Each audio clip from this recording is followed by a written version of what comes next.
Днес сме се събрали, за да се оплача. Аз съм един от тези хора, които не могат просто да функционират адекватно, когато има нещо, което ги стресира. That being said, от началото на годината не съм правила почти нищо, освен да уча, и вече ще се побъркам. Последните седмици, хора, не съм седнала да прочета една книга. Не съм писала нищо по моята. Стаята ми е пълен хаос. Живота ми също.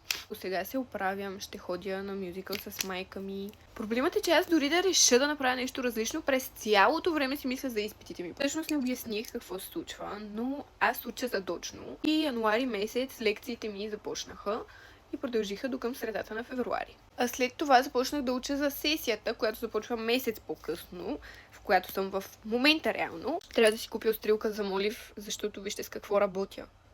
Това е просто излагация.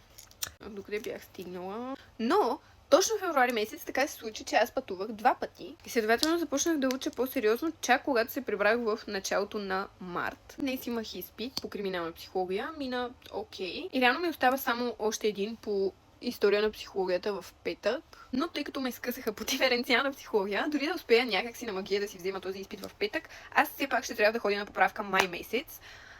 Когато имам рожден ден, става топло, живота отново е хубав и аз ще трябва да се занимавам да уча за поправка. Просто съм бясна и не знам как ми скъсаха, не знам как се случи, честно казвам това нещо. О, не. О, не. Се опитам просто да си прекарам добре на мюзикъла, който между другото е Footloose и е на Американския университет в Благоевград. Чао!